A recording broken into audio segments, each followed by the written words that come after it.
Netanyahu যেন যুদ্ধে মেতেছে মুসলিম রাষ্ট্রগুলো তালিকা হাতে নিয়ে। প্রথমে ফিলিস্তিন, এরপর ইরান, এবার দোহায় অভিযান শেষ হতেই তুরস্কের দিকে অস্ত্র তাক করেছে ইসরায়েল। এরই মধ্যে খবর ছড়িয়ে পড়লে পাল্টা জবাবে ইসরায়েলকে সরাসরি হুমকি দিয়ে সরব অবস্থান প্রকাশ করলেন তুরস্কের প্রেসিডেন্ট তাইয়েপ এরদোয়ান। এতে যে কোনো সময়ে বৈশ্বিক রাজনীতিতে হতে পারে অগ্নিঝড়। কেননা বার্তা অনুযায়ী এবং ভূ রাজনৈতিক কারণে তুরস্কে আঘাত করা মানেই ইসরায়েলের জন্য আত্মঘাতী সিদ্ধান্ত।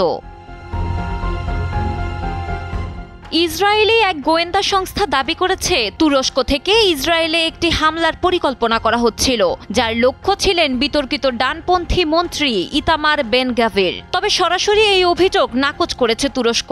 এরপরই ইসরায়েলের হামলার পরিকল্পনার খবর ছড়িয়ে পড়লে হুঙ্কারে তাইয়েপ এরদোয়ান জানান, তুরস্কে হামলা করে ইসরায়েলি বিমান ফিরতেও পারবে না। এতে সৃষ্টি হয় বিরাট আলোচনার।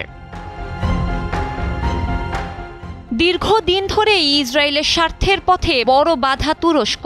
হামাসের নেতারা বহুবার আঙ্কারা সফর করেছেন এবং সিরিয়াতে ইসরায়েলের পথ রোধ করে দাঁড়িয়েছে এই মুসলিম পরাশক্তি। সর্বশেষ কাতার ইস্যুতে তুরস্কের ভূমিকার কারণেও ইসরায়েলের মাথা ব্যথা বেড়েছে। বিশ্লেষকরা বলছেন, তুরস্ক শুধু একটি আঞ্চলিক শক্তি নয়, ন্যাটোর দ্বিতীয় বৃহত্তম সেনাবাহিনী তাদের হাতে। যদিও তুরস্ক বলছে ইসরায়েলকে মোকাবেলায় একাই প্রস্তুত এরদোয়ান বাহিনী। সম্প্রতি যুদ্ধের প্রস্তুতির অংশ হিসেবে মিসাইল ও বিমান প্রতিরক্ষার সক্ষমতায় বিনিয়োগ বাড়িয়েছে দেশটি। ইতোমধ্যেই তারা নিজেদের তৈরি প্রথম হাইপারসনিক মিসাইলও প্রদর্শন করেছে। এছাড়া এক মাস আগে এরদোয়ান প্রশাসন দেশের সবকটি প্রদেশেই বোমা আশ্রয় কেন্দ্রে নির্মাণ কাজ শুরু করেছে।